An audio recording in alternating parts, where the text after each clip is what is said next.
Wish, Chapter 14. Wishbone didn't like the collar one bit. He bucked like a bronco when I put it on him, flinging his head this way and that. Then he sat down and dug his feet in like a mule when I pulled on the rope to get him out of the trap. But after leaving a trail of baloney like Hansel and Gretel's breadcrumbs, I managed to get him to follow me, step by step, to the house. Once we were inside, Bertha locked the screen door and I untied the rope. Then we sat on the sofa and watched him. He sniffed everything that was worth sniffing in that house. The shaggy green rug by the front door, Gus's easy chair, Bertha's basket of yarn. Then he made his way curiously through the rest of the house, inspecting the coat rack by the back door, licking crumbs off the linoleum floor under the kitchen table.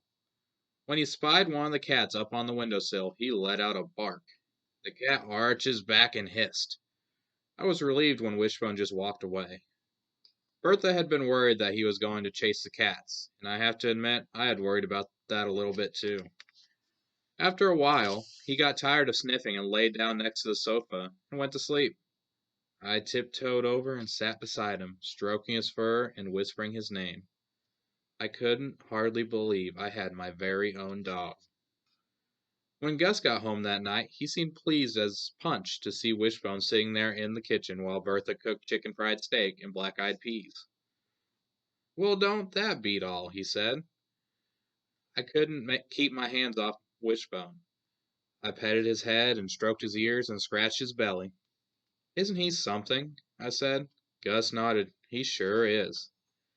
"He smells like something, too," Bertha said, making a face. "You're going to have to give him a good bath out in the yard tomorrow." "I will." Tomorrow was Saturday, so I had all day to spend with him. I'd bathe him and walk him. Maybe I'd teach him a trick, like to sit or lay down. I might even take him to Howard's house if I decided not to be mad at him any more for calling me a quitter and a baby. And then I remembered calling him a squirrel-eating hillbilly, with Mrs. Odom standing right there on the porch. My stomach squeezed up and my face burned just thinking about that. I knew Howard wouldn't be mad, 'cause that was his way, but I bet Mrs. Odom hated me now. I bet she wouldn't want me in her house messing up their goodness with my hateful words. That night I took Wishbone out on the porch with us.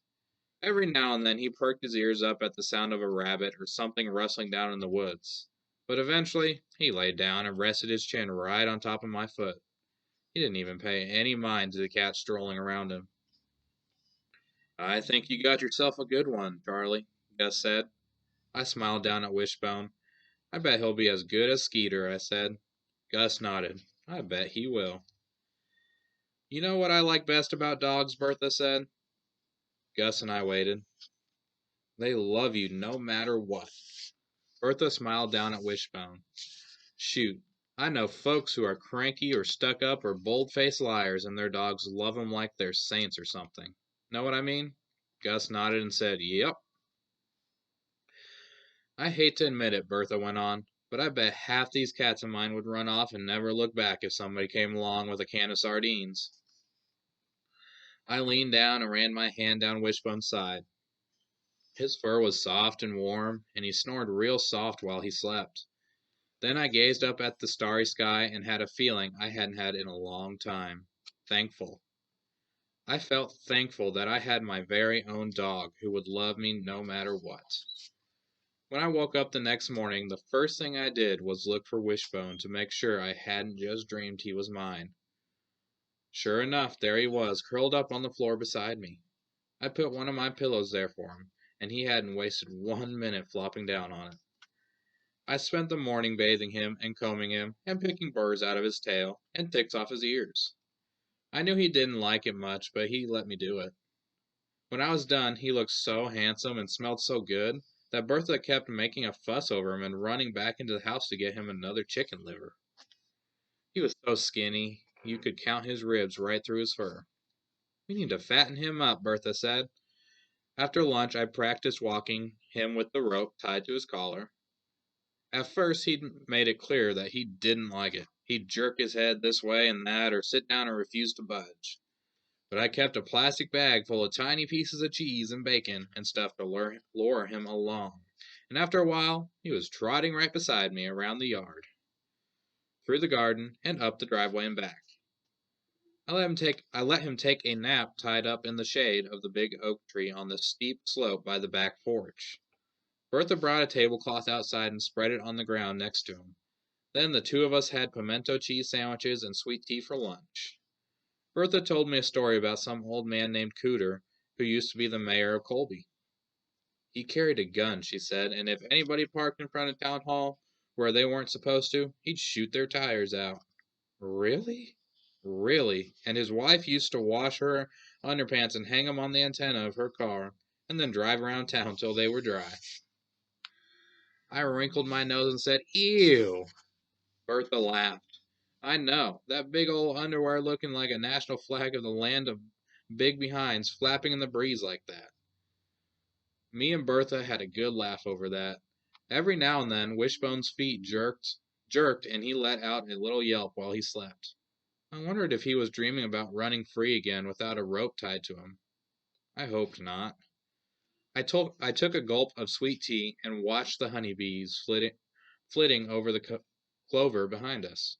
Clover! Maybe I could find a four-leaf clover. So while Bertha told me about how Cooter and his wife bought a gold mine in Nevada and moved away, I stretched and searched. Sure enough, I found one, but I didn't pick it. If you pick it, it'll bring you good luck. But if you leave it growing there, you can make a wish, which is exactly what I did. After lunch, I decided I wasn't mad at Howard anymore, so I tied Wishbone's rope leash to the handlebars of Lenny's bike and pedaled down the road to the Odoms. Wishbone seemed to love that, racing along beside me with his ears flapping and his tongue hanging out.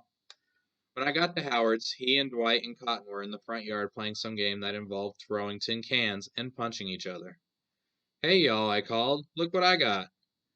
They raced over and gathered around Wishbone, stroking his back and petting his head. "Wow, Charlie," Howard said, "you did it." I couldn't stop myself from beaming at him. "I know," I said, "and isn't he great?" Howard scratched behind Wishbone's ears. "Looks like he's got some beagle in him," he said. "I like his ears."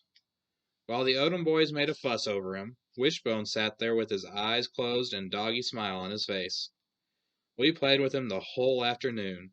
Cotton kept tossing popcorn for him to catch, and Dwight led him across the yard on a leash and got him to jump up onto an old cooler and sit. Howard even taught him to shake hands in no time flat. "He's smart," Howard said, and we all nodded in agreement.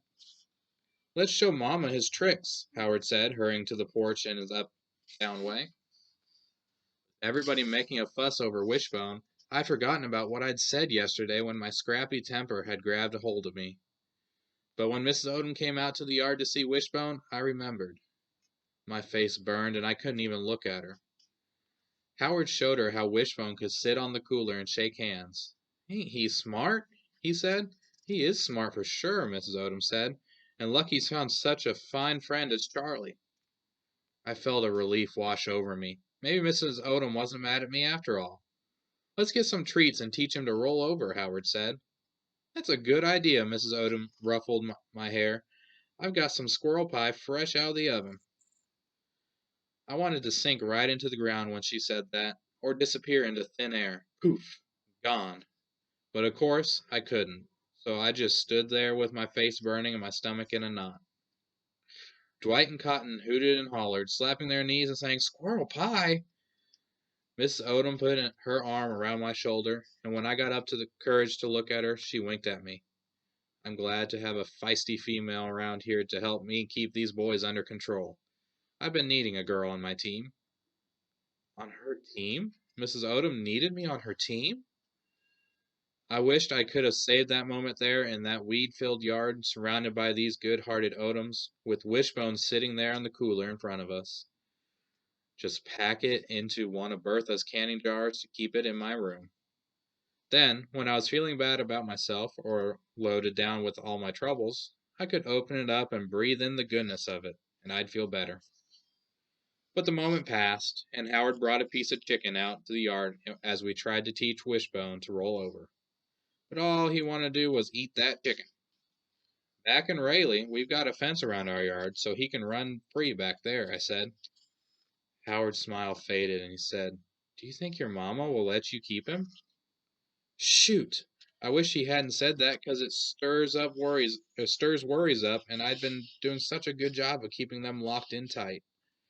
The truth of the matter was, there was no telling what Mama would think about me showing up back there with Wishbone. But I managed to push that worry away and say, "Sure she will. She's gonna love him." "When are you leaving?" Howard asked in a tiny quivery voice. I shrugged. "I don't know," I said. "Soon, I bet." But I knew in my heart that Mama still didn't have her feet on the ground. I mean, I hadn't even gotten so much as a postcard or phone call from her since I'd been in Colby. I knew she was still lying around in her bathrobe in the dark, drinking diet soda for supper, and not thinking about me one bit. Howard got quiet after that, so I finally tied Wishbone to the bike and headed back to Gus and Bertha's. When I got there, Gus was sitting at the kitchen table while Bertha sliced green peppers from the garden and jabbered about the fancy new drugstore they were building out on Route 26. "Well, there you are," Gus said when he saw me and Wishbone.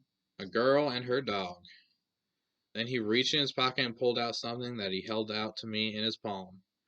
A little bone-shaped dog tag with Wishbone engraved on it. He turned it over and showed me it had a phone number on the other side. "Gus!" Bertha squealed. "You're a prince!" She kissed his cheek. "Ain't he a prince, Charlie?" I nodded. "Then I might be a king when you take a look at that," Gus said, nodding toward the coat rack by the back door. Hanging there with the raincoats and cardigans was a red dog leash. "I figured he needed a real leash instead of that old rope," Gus said. Bertha kissed him again. "Now you are a king," she said. "Ain't he, Charlie?" I just couldn't get over Gus going and doing such a nice thing for me. "Yes, ma'am," I agreed. "He is." Then Gus took Wishbone's collar off, attached the little tag to it, and put it back on. When I looked down at him with his collar on and his very own tag with his very own name, he seemed like he'd been mine forever, like he belonged right here with me, not a stray anymore. And in the middle of that happy moment, I had a tiny seed of thought that I hurried to push out of my mind before it had time to grow. That thought was this: where in the world do I belong?